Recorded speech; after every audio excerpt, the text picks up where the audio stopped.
కేవలం పేదలకు ఇచ్చేటువంటి పథకాల గురించి ఎందుకు ప్రశ్నిస్తున్నారు, కార్పొరేట్ రుణమాఫీల గురించి ఎందుకు ప్రశ్నించట్లేదన్నది కూడా వామపక్ష భావజాలంలో కొంతమంది నాయకులు కూడా మాట్లాడుతున్నారు. ఇదే అంశం మీద వాళ్ళు బిగ్ డిబేట్లో చెప్పడం. చర్చలో మనతో పాటు రియాజుద్దీన్ గారు కాంగ్రెస్ పార్టీ సీనియర్ నాయకులు మనతో జాయిన్ అవుతున్నారు. అలాగే విఠల్ గారు భారతీయ జనతా పార్టీ సీనియర్ నాయకులు వారు కూడా ఉన్నారు. లక్ష్మణ్ గారు ప్రముఖ రాజకీయ సామాజిక విశ్లేషకులు వారు కూడా మనతో జాయిన్ అయ్యారు. మరి కాసేపట్లో గౌరీశంకర్ గారు ప్రముఖ జర్నలిస్ట్ రాజకీయ విశ్లేషకులు వారు కూడా జాయిన్ అవుతారు.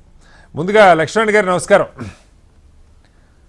లక్ష్మణ్ గారు మ్యూట్లో ఉన్నట్టారు, ఒకసారి లక్ష్మణ్ గారు మీరు చూసే ఉంటారు. అంటే ఒక క్రైటీరియా లేకుండా, అది కూడా ఎన్నికల ముందు తమిళ ప్రజలందరికీ అంటే గృహ వినియోగదారులందరికీ, అంటే నేను వాళ్ళు ఏమి ఇచ్చారో డీటెయిల్గా చూడలేదు కానీ ఉచితాల మీద సుప్రీంకోర్టు అయితే ఒక విధి విధానాలు లేకుండా అమలు చేయటం, ఈ రకంగా ఎన్నికల ముందు పెద్ద పెద్ద హామీలు ఇవ్వటం, తర్వాత రాష్ట్ర బడ్జెట్ మీద గుదిబండగా మారటం మీద కొన్ని ఘాటైన వ్యాఖ్యలు చేసింది.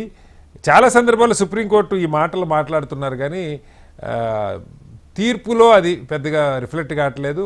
పార్టీల ఆలోచన సరళి మారట్లేదు. దాని మీద ఎన్నికల సంఘం కూడా ఎలాంటి చర్యలు తీసుకునే పరిస్థితి కనపట్లేదు. సో ఏంటి అసలు ఈ హామీలు నిజంగా అడ్డమవుతున్నాయా?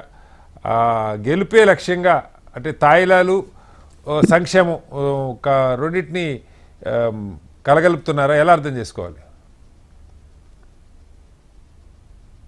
లక్ష్మణ్ గారు, మీకు మిత్రులకి ప్రేక్షకులకు నమస్తే. సుప్రీంకోర్టు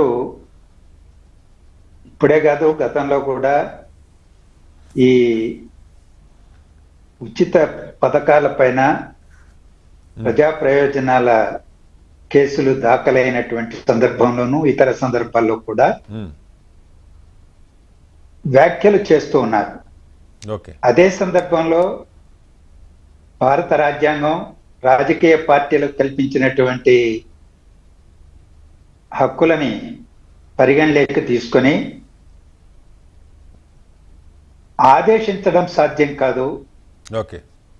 ఎందుకంటే ఎన్నికల సందర్భంగా మేనిఫెస్టోలో వివిధ అంశాలను ప్రస్తావన చేసి ప్రజల ముందుకెళ్ళి మేము వస్తే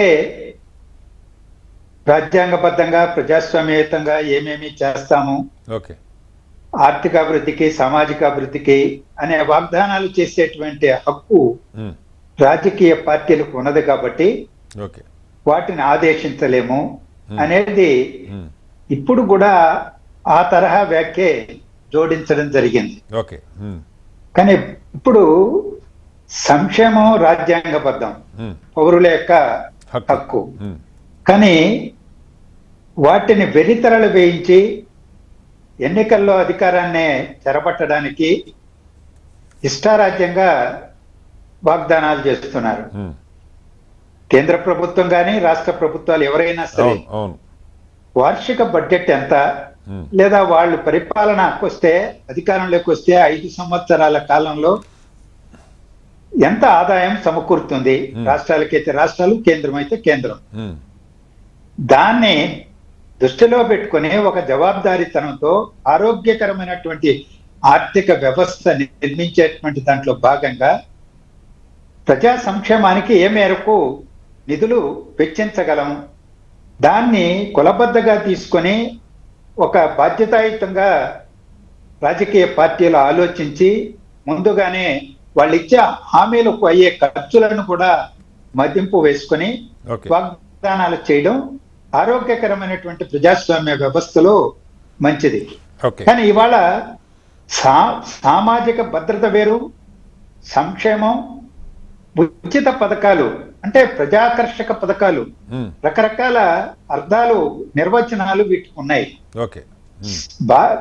సామాజిక భద్రత తప్పనిసరిగా ఇవ్వాల్సిందే. ఇప్పుడు ఉద్యోగస్తులకి 30 ఏళ్ళు 32 ఏళ్ళు పనిచేసిన తర్వాత పెన్షన్ విధానం ఇవ్వాలి, ఒక సామాజిక భద్రత.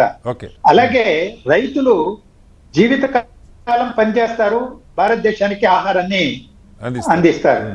మరి వాళ్ళకి సామాజిక భద్రత కల్పించాలి. మన దేశంలో సూక్ష్మ చిన్న మధ్య తరహా రైతులే ఎక్కువగా ఉన్నారు, కమతాలు చిన్నవి, వాళ్ళ జీవితాంతం చెమటొచ్చి ఆహార భద్రతను కల్పిస్తున్నారు. అలాంటి వాళ్ళకి సామాజిక భద్రత కల్పించడం బాధ్యత. ఒంటరి మహిళ కావచ్చు, వికలాంగులు కావచ్చు, పేదరికం కింద ఉన్నటువంటి వాళ్ళకి ఓకే. వాళ్ళకి పెన్షన్లు ఇవ్వాల్సిందే. ఇతర ఆహార సౌకర్య డిపోల ద్వారా ఇప్పుడు మనం ప్రజా పంపిణీ వ్యవస్థ ద్వారా ఇచ్చే వాటిని అందించాలి. అవి వాటికి ఎంత ఖర్చు పెట్టినా తప్పు లేదు, ఇవ్వాల్సిందే. అది రాజ్యాంగబద్ధ బాధ్యత కూడా ప్రభుత్వాలకి. కానీ ఎన్నికల సందర్భంలో ఇతర రూపాలు ఇచ్చేటువంటి ఉన్నాయి. కలర్ టీవీలు, లేకపోతే మిక్సీలు, గ్రైండర్. తమిళనాడులోనే అది మరి విపరీతమైన ధోరణి. తమిళనాడు నుంచే రైతులకి చెప్పండి సార్. ఉచిత విద్యుత్ అనేటువంటి అంశం వచ్చింది కాబట్టి ఒకటి క్లారిఫై చేయాలి. చెప్పండి. ఇప్పుడు తెలుగు రాష్ట్రాల్లో రైతులకి ఇది ఇవ్వడం జరుగుతుంది. వ్యవసాయం ఉంది, ఆత్మహత్యలు చేసుకుంటున్నారు రైతులు, గిట్టుబాటు ధరలు కూడా పెంచడంలా. అందువల్ల వ్యవసాయాన్ని నిలబెట్టడం పద్ధతిలో భాగంగానే రైతులకు ఉచిత విద్యుత్ ఇవ్వడం అనేటువంటిది సమర్థనీయం. ఈ రోజు ఎక్కడున్నది కరెంట్ అనేటువంటిది మామూలు ఇళ్లకు వాడుకునేటువంటి దానికి కూడా విపరీతంగా ఈరోజు ఉచితంలో భాగంగానే ఇచ్చేటువంటి ఆలోచనలు తమిళనాడులో వెరితరాలు వేస్తున్నాయి అనేటువంటిది మనం వింటున్నాం. ఇది ఎంతవరకు ఎన్నికలు వచ్చేటప్పుడు వాగ్దానాల రూపంలో మనం వేచి చూడాలి. అందువల్ల ఆకర్షక పథక సంక్షేమం వేరు, సామాజిక భద్రత వేరు. సామాజిక సంక్షేమానికి తప్పనిసరిగా నిధులు కేటాయించిందే, వాటిని అమలు చేయాల్సిందే బాధ్యతాయుతంగా. ప్రజాకర్షణ పథకాలు అనేటువంటివి ఏవైతే వెరితలలు వేస్తున్నాయో వాటిని నియంత్రించాల్సిన బాధ్యత న్యాయస్థానాలు నిస్సహాయతను వ్యక్తం చేస్తున్నాయి. వాటిని చేయగలుగుతున్నాయి కాబట్టి, కానీ వాళ్ళు ఏమి ఆదేశాలు ఇవ్వలేకపోతున్నారు. రాజకీయ పార్టీలే బాధ్యతగా ఎన్నికల సందర్భంలో చర్చించుకొని చేయాల్సినటువంటి బాధ్యత ఉంది. రైట్ సార్, మళ్ళీ వస్తాను.